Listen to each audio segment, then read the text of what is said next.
Foto ini adalah rekaman CCTV dari kasus perampokan bank terkenal di Amerika tahun 95. Orang ini namanya MacArthur Wheeler. Dia sedang menodongkan senjata pada pegawai bank.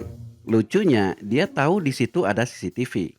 Tapi dia nyantai saja melakukan aksinya. Mengapa? Karena wajahnya sudah dilumuri jus lemon.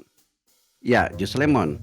Jadi dalam keyakinannya, dia yakin bahwa kalau jus lemon dioleskan ke mukanya, CCTV tidak akan melihatnya. Tapi apa yang terjadi? Selesai dia melakukan perampokan, beberapa waktu kemudian dia ditangkap di rumahnya. Ya jelas karena polisi mengenali wajahnya dari CCTV. Wheeler pun kaget dan berkata, saya kan pakai jus lemon, berulang-ulang. Polisi pun bingung, emang ada apa dengan jus lemon? Rupanya setelah diinterogasi, Wheeler mengaku terinspirasi dari sebuah informasi bahwa jus lemon itu bisa menjadi tinta transparan yang hanya akan tampak kalau dipanaskan. Dia pikir itu bisa membuatnya transparan di kamera, makanya dia berani melakukan perampokan. Ya pasti kalian semua punya pikiran yang sama. Kok ada ya orang sebodoh itu? Tapi jangan tertawa dulu guys, karena kebodohan yang dilakukan Wheeler bisa dialami siapapun. Karena kasus ini akhirnya menjadi perhatian dua orang psikolog, yaitu David Dunning dan Justin Kruger. Mereka penasaran, kok ada orang sebodoh itu sampai tidak menyadari kebodohannya sendiri. Mereka melakukan penelitian pada sekelompok orang dan menemukan sesuatu yang mengejutkan, bahwa ternyata kalau pengetahuan kita terlalu minim pada satu bidang, secara psikologis kita cenderung melebih-lebihkan kemampuan sendiri pada bidang tersebut. Contoh, kalau kalian terlalu awam dengan astronomi dan geografi, begitu ada yang memberikan video tentang konspirasi bumi datar, kalian bisa langsung percaya, bahkan merasa yang paling tahu soal astronomi dan geografi. Dalam kasus Wheeler, dia sangat awam soal kimia dan fotografi, sehingga begitu ada yang memberitahu bahwa jus lemon bisa menjadi tinta transparan, dia pikir bisa kayak Harry Potter. Padahal nggak gitu konsepnya. Nah, fenomena ini kemudian dikenal dengan nama Dunning-Kruger Effect. Intinya, kalian terlalu pede justru karena pengetahuan kalian terlalu sedikit. Dan penyakit ini menjadi bagian dari bias kognitif, kesalahan berpikir yang menyebabkan kesalahan pengambilan kesimpulan. Tentu kalian tidak mau begitu kan? Tentu kalian mau lebih cerdas, lebih hati-hati, tidak terjebak dalam kebodohan seperti yang dialami Wheeler. Nah, maka di video ini kita akan belajar cara belajar. Kalian perlu tahu bahwa belajar itu ada sainsnya. Kalau kalian belajar nggak pakai sains, belajar apapun akan sulit nempel. Nanti ada beberapa teknik belajar yang efektif yang dihasilkan dari berbagai penelitian. Karena itu guys, siapkan akalnya dan siapkan imannya karena kita akan masuk pada kajian yang bisa membuat kalian gila. It's possible to know enough about that subject to think you're right, but not enough about that subject to know that you're wrong.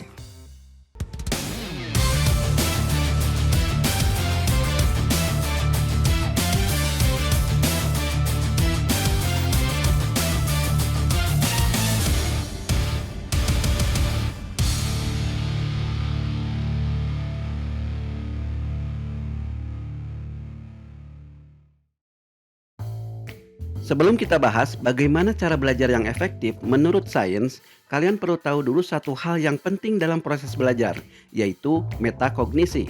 Metakognisi adalah berpikir tentang berpikir. Intinya, sebaik apa kalian memahami pikiran kalian sendiri.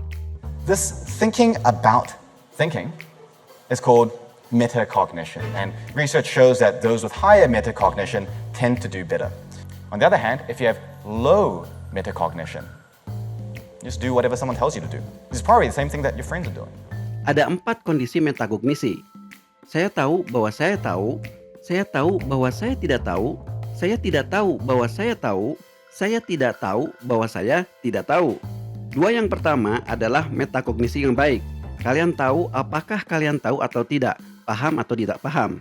So yeah, I'll take door number 2 and thank you for the extra 33.3%. Exactly. Orang yang punya metakognisi yang baik akan mudah menerima pelajaran apapun karena tahu diri. Tapi 2 yang terakhir adalah metakognisi yang buruk. Kalian tidak tahu apakah kalian tahu atau tidak tahu, paham atau tidak paham.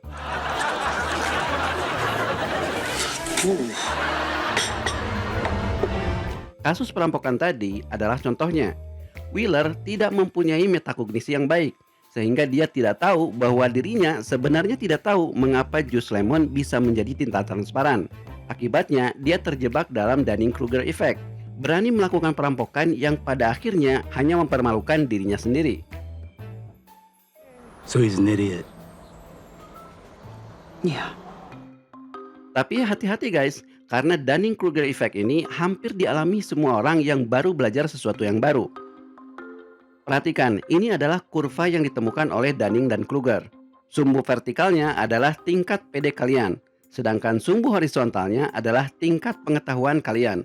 Perhatikan bahwa di awal saat kalian baru belajar, ada kecenderungan kalian sangat pede. Sehingga kalau kalian tidak bisa mengontrolnya, kalian bisa melakukan tindakan bodoh yang tidak kalian sadari. Flexing pengetahuan, menyepelekan orang lain, doxing, nyebar fitnah tanpa sadar. Disinilah kalian bisa terjebak dalam Dunning-Kruger effect seperti yang dialami Wheeler. It's possible to know enough about that subject to think you're right, but not enough about that subject to know that you're wrong. It's called the Dunning-Kruger effect. It's the phenomenon where a little bit of knowledge, you over-assess how much of that subject you actually know. Makanya dalam menerima informasi apapun yang baru didengar, sebaiknya tahan dulu untuk berkomentar, sekalipun itu bikin emosi. Karena di posisi ini, kalian masih memiliki metakognisi yang buruk. Kalian tidak tahu bahwa kalian tidak tahu. Kalau kalian terlalu pede, hati-hati. Kalian berikutnya bisa frustasi, jatuh ke lembah keputusasaan. Kalian malu sendiri karena ternyata pengetahuan yang kalian bangga-banggakan baru seujung kuku. Nah, salahnya banyak orang berhenti di titik ini, tidak mau lagi belajar. Padahal di titik inilah justru kalian siap belajar karena sudah mempunyai metakognisi yang baik. Kalian tahu bahwa kalian tidak tahu. Maka setelah itu, kalau kalian terus belajar, kalian jadi lebih bijak, lebih hati-hati, dan mulai tercerahkan. Hingga pada akhirnya, secara perlahan, kepedean kalian bisa naik lagi, bahkan sampai menjadi seorang expert. To become an expert means you spend all this time. It doesn't happen overnight. You can't just sit in an armchair and say, I'm now an expert. It requires years and years of study.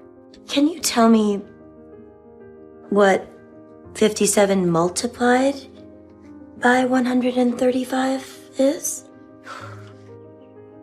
7,695. The square root is 87.7. Maka penting memiliki metakognisi yang baik dari sejak sekolah atau kuliah. Rocky Gerung pernah berkata, ijazah adalah tanda seseorang pernah sekolah, bukan tanda dia pernah berpikir. Ya karena sedikit sekali orang yang mau memikirkan secara mendalam apa yang sebetulnya dipelajari di sekolah. Kalian hanya mengejar nilai dan ijazah secara instan, seakan dengan modal ijazah kalian siap kerja. Tapi begitu masuk dunia kerja, kalian kaget. Dunia kerja ternyata tidak semudah yang dibayangkan. Kalian ngeblank, tidak tahu apa-apa, seolah pelajaran sekolah yang dulu dipelajari tidak ada gunanya. Waktu gua kuliah, gua pikir pendidikan itu penting. Tapi setelah gua keluar kuliah, gua baru ngerti ternyata pendidikan itu tidak penting.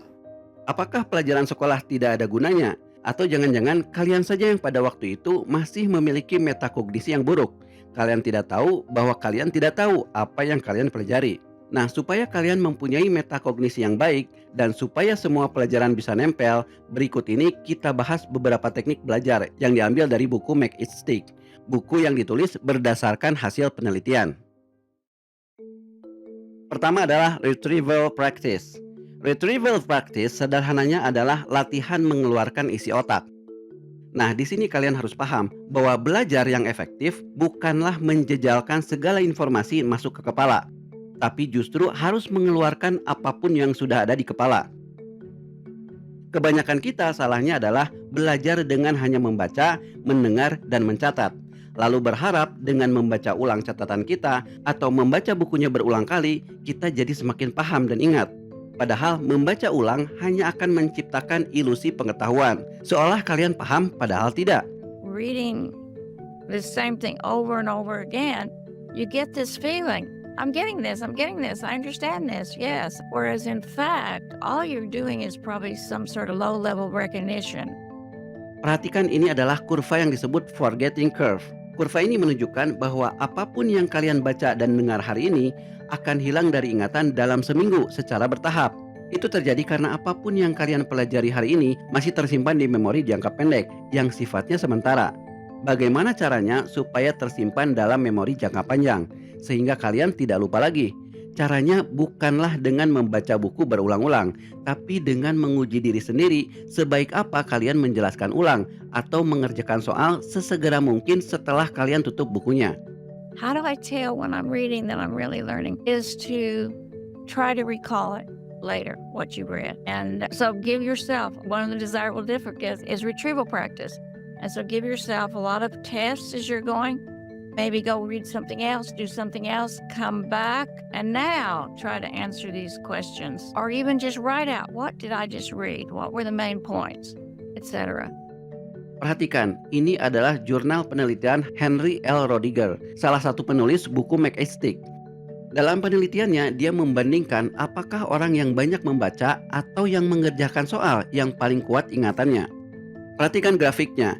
SSSS ini artinya study, study, study, study. Kelompok yang hanya disuruh baca buku 4 kali. Sedangkan SSST, study, study, study test, baca 3 kali, 1 kali tes. Dan STTT, study, test, test, test, baca 1 kali tapi dites 3 kali. Memang saat jedanya baru 5 menit, yang baca 4 kali lebih unggul ingatannya. Tapi begitu dibiarkan seminggu, ingatannya langsung drop. Tapi justru yang cuman baca 1 kali tapi dites 3 kali, ingatannya masih kuat sampai seminggu.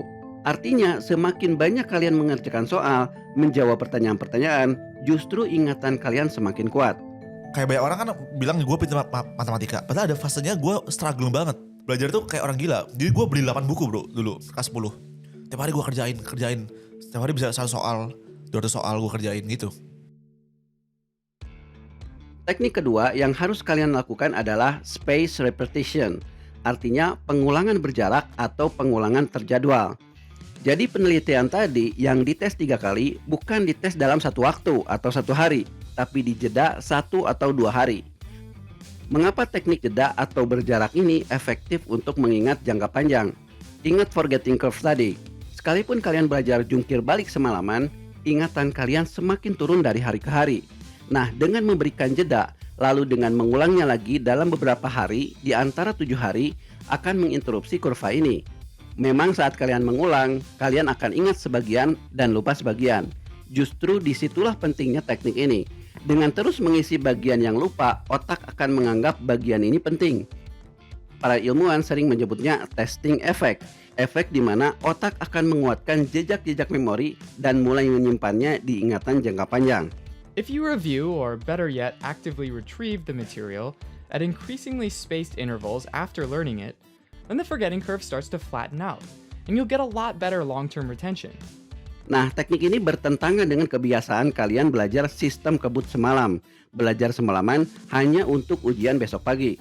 Memang beberapa jam setelah itu kalian masih ingat, tapi selesai ujian kalian benar-benar lupa ingatan. Jadi daripada kalian belajar 3 jam semalaman, lebih baik kalian bagi misalnya 1 jam hari Senin, 1 jam hari Rabu, 1 jam hari Jumat dengan materi yang sama. Dijamin materi tersebut akan lebih nempel. And this is quite surprising. In fact, some studies show that students tend to believe that it's better to do them all at once because you get a boost to your short-term memory. But if you want any hope of remembering it going into the future, it's much better to space. Nah, teknik yang ketiga yang paling menarik dari para peneliti adalah interleaving, yaitu mencampur pelajaran. Mungkin selama ini kalian sering mendengar bahwa kalau mau belajar sesuatu, fokus dulu pada satu hal sampai mahir, baru belajar yang lain. Ternyata ini tidak sepenuhnya benar. Justru yang paling efektif adalah belajar beberapa hal secara bergantian. Misalnya dalam salah satu penelitian, ternyata interleaving efektif meningkatkan nilai ulangan matematika. Dalam penelitiannya, para siswa dibagi jadi 2 kelompok, yaitu kelompok blocking dan kelompok interleaving. Kelompok blocking diberi PR mengerjakan soal matematika dalam urutan yang jelas. Misalnya, menghitung volume balok terus-menerus. Lalu setelah itu disuruh menghitung volume kerucut terus-menerus. Sedangkan kelompok interleaving diberi PR secara acak. Mereka disuruh menghitung volume balok, kerucut, dan prisma secara bergantian. Hasilnya, ternyata kelompok interleaving, yaitu yang diberi soal acak, nilainya 2 kali lipat lebih unggul dibanding kelompok blocking. Nah, cara ini bisa kalian terapkan pada pelajaran apapun atau keterampilan apapun. Daripada berlatih menyelesaikan satu masalah yang sama berulang-ulang, lebih baik kalian berlatih menyelesaikan beberapa masalah yang berbeda sekaligus. Mengapa cara ini efektif untuk meningkatkan kecerdasan sekaligus memperkuat ingatan? Karena menurut para peneliti, dengan teknik interleaving, otak kita dipaksa untuk mencari pola, memilih strategi yang tepat dalam menyelesaikan masalah yang berbeda, sehingga siap untuk menghadapi kenyataan yang seringkali random. 1,000 to 1,000. Motor skills researchers noticed, starting 30, 40 years ago, that actually, if you gave the same number of learning trials, but interleave them, then performance was better on the long term. Dan selain itu, dengan menyelesaikan masalah yang berbeda, otak akan lebih sering mengakses memori jangka panjang untuk membanding-bandingkan berbagai strategi. Sehingga secara tidak sadar, itu memperkuat jejak-jejak memori yang sudah ada. Something wrong in law school? How do you know I'm in law school? No, I just noticed the book. I'd seen it before, 12 years ago in college. Sitting on the couch of a TA I was trying to make, waiting for her to come back out of the bathroom, hoping she'd have a condom. Somehow my unconscious had served that up. A memory I'd never even recorded, or was it there the whole time, and all I needed was the access. Nah guys, itulah 3 teknik belajar yang disarankan sains yang sudah teruji dengan berbagai penelitian. Nah, tapi 3 teknik itu tidak bisa dipisah, tapi merupakan satu kesatuan. Pertama, retrieval practice. Paksa otak untuk lebih sering mengeluarkan isinya daripada diisi terus-terusan. Kedua, retrieval practice itu harus diulang-ulang secara berjeda. Dan ketiga, coba mix dengan pelajaran lain supaya otak bisa menemukan pola. Nah, 3 cara ini tidak akan berhasil kalau kalian menyerah duluan karena dianggap sulit. Justru disinilah tantangan beratnya. 3 teknik tadi justru sengaja diciptakan untuk membuat kalian mengalami apa yang oleh para ilmuwan disebut desired difficulties, kerumitan yang diinginkan otak. Bahwa otak sebetulnya menginginkan kalian berpikir keras di awal agar menemukan dengan mudah solusi-solusi masalah kehidupan di kemudian hari. Tapi kalau kalian hanya ingin yang instan-instan saja saat belajar, dengan mencontek, minta bantuan AI, atau dikerjakan orang lain, selamat menikmati kebodohan dan menjadi bahan tertawaan.